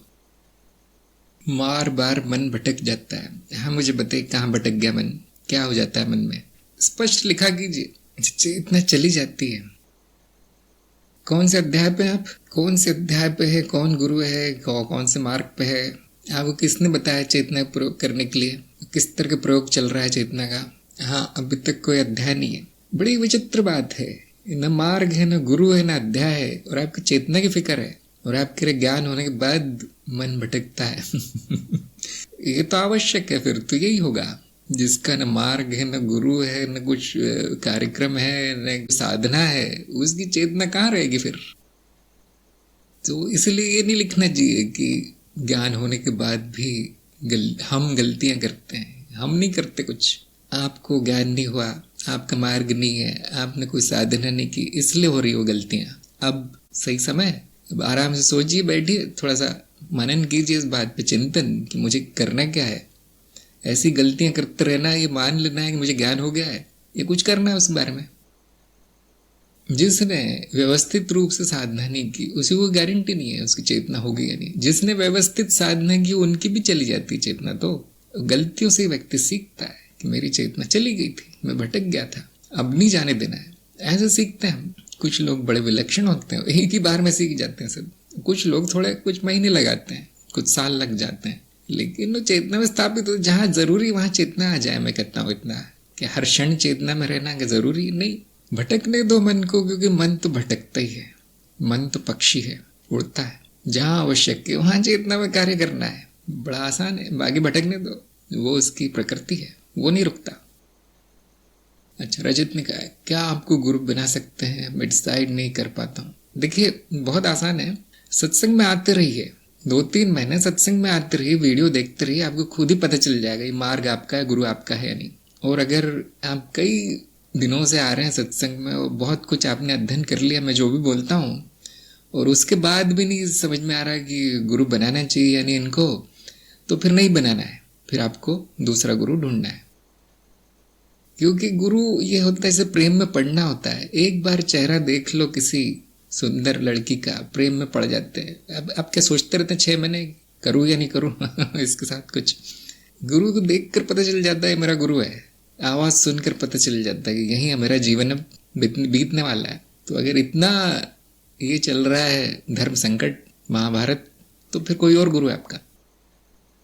मैं तो सुनता हूँ एक वाक्य में समझ में आ जाता है, हाँ ये सच बोल रहे हैं, यही गुरु है। हाँ, पहली बार में समझ में आ जाता है। भले ही वो जो बोलते हैं वो बड़ा गूढ़ लगता है, समझ में ना आता, लेकिन आकर्षण इतना हो जाता है कि आप रात दिन वही सुनते रहेंगे। फिर मैंने ऐसा स्वयं किया है, वही पढ़ते रहेंगे जो उन्होंने लिखा है। उनसे मिलने की जो कामना है इतनी तेज हो जाएगी, नहीं अब तो इनसे ही मिलना है, सब छोड़ के। कुछ लोग भाग जाते हैं घर से गुरु इतना पसंद आता है उनको। तो ये बड़ी एक विचित्र घटना है ये जीवन में, गुरु का मिलना साधक के जीवन की सबसे बड़ी घटना है। इसमें अगर इतना मोल तोल चल रहा है करूं या नहीं करूं, तो फिर वो गुरु नहीं है, फिर मजबूरी है। मनोज ने पूछा है मानना उत्तम है जानना? देखिए जानना उत्तम है ज्ञान मार्ग में मान्यता को अज्ञान कहा गया है और मान्यताओं के नाश को ज्ञान कहा गया है। हमेशा जानना अच्छा ही होता है। जहां पर अब ज्ञान नहीं हो सकता, काम चलाना है, कभी कभी मान लेना चाहिए। जैसे हम कहीं जा रहे हैं, अब हमें रास्ता पता नहीं, आपके पास मैप भी नहीं है, आजकल तो मैप से हो जाता है, मान लीजिए नहीं है, तो आप वहाँ के गांव के लोगों से पूछते हैं दुकानों में, भाई इस गांव में जाना है मुझे, रास्ता बताओ कहाँ मुड़ना है। तो क्योंकि हमारे पास वो जानने का कोई साधन नहीं है, जब तक आप जाएंगे नहीं उस मार्ग पर तब तक पता नहीं चलेगा कि वो रास्ता कहाँ जाता है। तो 1-2 लोगों को पूछने के बाद आपको मान लेना चाहिए कि हाँ यही रास्ता जाता है मेरे घर की तरफ। इस तरह से थोड़ा सा एक संतुलन बना के, जो मैं जान नहीं सकता वो प्रायोगिक रूप से मान लेता हूँ, लेकिन वो सच होगा या नहीं वो तो बाद में पता चलेगा। तो ऐसा थोड़ा श्रद्धा और थोड़ा ज्ञान का मिश्रण बहुत अच्छा है मेरे ख्याल से, लेकिन अंत में सब जानने पड़ता है, उससे छुट्टी नहीं है। गोरखनाथ ने कहा निर्देशित करें। हाँ जी, मार्ग ढूंढिए, गुरु ढूंढिए, सही मार्ग पे चलिए, ये मेरा निर्देश है। प्रज्ञा ने कहा है कभी कभी प्रश्न बहुत आते हैं और अचानक समाप्त भी हो जाते हैं, मतलब हल भी हो जाते हैं। ये क्यों होता है? क्योंकि ज्ञान बीज है आप में ज्ञान बीज डाला गया है। अब कोई ऐसा भूला भटका प्रश्न आ जाए तो थोड़े से मनन से समाप्त हो जाता है। जिनको ज्ञान हुआ है इसका अर्थ ये नहीं कि उन्होंने करोड़ों शब्द रट लिए हैं ऐसा नहीं है। उनको चाबी मिल गई जो हर ताला खोल देती है। आपको पता है मास्टर की, उनको कुंजी मिल गई है। ज्ञान का अर्थ है कुंजी मिल जाना, अब हर प्रश्न के उत्तर आते हैं। इसलिए उपनिषदों में कहा गया है कि सही ज्ञान वो है जिसको जानने के बाद हर चीज जान ली जाती है। ऐसा क्या है जो जानने के बाद सब कुछ जाना जाता है, उसको ज्ञान कहा गया। बाकी जो पिटारा है, जो आपके स्मृति में जो कचरा भरा है, वो ज्ञान नहीं है। शब्द भरे बस, जो आपको स्कूल कॉलेजों में सिखाए गए हैं या बाहर से कहीं से मिले हैं, वो ज्ञान नहीं। ज्ञान वो होता है जो हर प्रश्न का उत्तर ले आता है। तो ऐसा यूं होता है क्योंकि ज्ञान हो जाता है। ममता ने कहा जो लत पहले थी अब छोड़ना चाहते हो, जो छूट नहीं रही है, क्या करो? चेतना में रहिए, चेतना में रहिए। जो भी बार बार आवेग आता है जो विवश कर देता है आपको कार्य करने के लिए, वो संपूर्ण चेतना में कीजिए, गारंटी छूट जाएगा। क्या होता है कि जब वो आवेग आता है, जब वो अंदर से, तब चेतना भी भाग जाती है। चेतना भी उससे सामना नहीं करना चाहती उस चीज का, इतना तेज है वो। अब आपको छोड़ना नहीं है, ऐसे जितना तेज आवेग है उतनी तेज चेतना कर लेनी है और वो करना है कार्य, और आप देखेंगे अब नहीं हो सकता हो। तो मैं क्या कहता हूँ कि जो जैसे लतें जो है या इस तरह की जो स्वभाव में जो जम गया है मनुष्य के, वो जाता नहीं है, उनको छोड़ दो, उन पे कार्य नहीं करना है। जो अनावश्यक है और जिस पे कार्य किया जा सकता है, शुद्धिकरण जहां किया जा सकता है, उतना करना है। क्या होता है कि अब आप पहाड़ खोदने चले हैं तो जो सबसे बड़ा पत्थर है वो हटाना बहुत कठिन है। तो हम क्या करते हैं, थोड़ा थोड़ा बाजू से खोदना शुरू करते हैं, थोड़ा थोड़ा, और फिर जो ऊपर है सब अपने आप गिर जाता है। इस तरह से जितना आप कर सकते हैं उतना शुद्धिकरण कर लीजिए। जो बच गया वो इतना कमजोर हो जाएगा कि अपने आप पिघल जाएगा। प्रज्ञा ने कहा मेरा मन करता है घर से भाग जाने का, पर आपका पता नहीं पता। देखिए यही कारण है कि मेरा पता पूरी तरह गुप्त है, नहीं तो यही भीड़ लग जाती सबकी। तो ज्ञान घर में बैठे बैठे हो सकता है। गुरु आपके घर आया है, आप कहाँ भाग रहे हो? मैं काफी भागा हूँ वैसे, हर तरह गुरु के पास जाने का मैंने प्रयास किया है, उन्होंने वापस घर भेज दिया हमेशा। सोनल ने कहा गुरु हुआ जो रात में 2:30 बजे सुनने में मधुर लगता है। एक लोरी की तरह होता है, जो कुछ भी बोले शांति ही मिलती है, वो गुरु है। कई बार तो मैं कितनी बार सुन लिया है, फिर भी सुनता रहता हूँ उनको, जो भी मेरे गुरुजन, जो भी मुझे पसंद है। बहुत है ऐसे ज्ञान मार्ग के गुरुओं की सूची मेरे ब्लॉग पर सबको मिलेगी। सोने के लिए बहुत अच्छा है, क्यों ज्ञान तो हो गया, अब क्या सुनना, लेकिन वो शांति बहुत मिलती है उनको सुन के। पहले तो ये ऐसा ही लगता है कि मैं अकेला नहीं हूँ, मैं अकेला नहीं हूँ जो पागल है, ये भी बोल रहा है मेरे सामने वही बातें हैं, तो एक अकेलापन समाप्त हो जाता है। हाँ, ये गुरु का लक्षण है। मेरा गुरु कौन है ये जानना बहुत आसान है। देखो बहुत आसान है, लोग क्यों भटकते हैं और समझ में नहीं आता इतना। अंकुश ने पूछा है क्या गुरु का तांत्रिक होना आवश्यक है? आवश्यक नहीं है, आवश्यक नहीं है, लेकिन गुरु क्योंकि कम से कम ज्ञान मार्ग में मैं बता सकता हूँ, या कुंडलिनी मार्ग में, योग मार्ग में ये चीज देखी गई, क्योंकि गुरु काफी आगे निकल गया है, तो बहुत सी शक्तियां आ जाती है उसमें, काफी शक्तियां आ जाती गुरु में।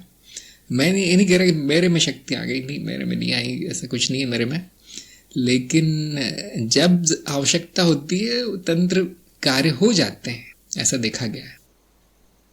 जहां पर आवश्यकता होती है, जो पहले तो गुरु बोलेगा जो हमारे जो भौतिक जगत के नियम को उपयोग करके ही अपना विघन जो भी है ठीक कर लो, वो नहीं हो रहा तो मानसिक नियम है उनका उपयोग करके सही कर लो, जो भी मार्ग में बाधा आ रही। क्योंकि तंत्र का प्रयोग कहाँ करेंगे हम?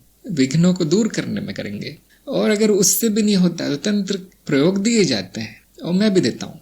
मैं देखता हूँ कि इतनी बुरी हालत है कि कुछ हो नहीं सकता, वहां से भी तंत्र प्रयोग हो रहे हैं कहीं, तो उनको हटाने के लिए तंत्र को प्रयोग बताए जाते हैं। लेकिन उससे पहले मेरी कोशिश यही रहती है कि जो साधारण उपाय है उससे ठीक हो जाए, उसके बाद ही कुछ किया जाता है। उसके बाद भी प्रार्थना ही करते, हम ज्यादा नहीं करते।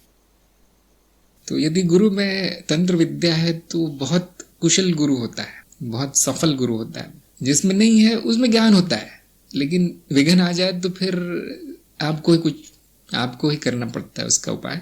गुरु केवल ज्ञान दे सकता है।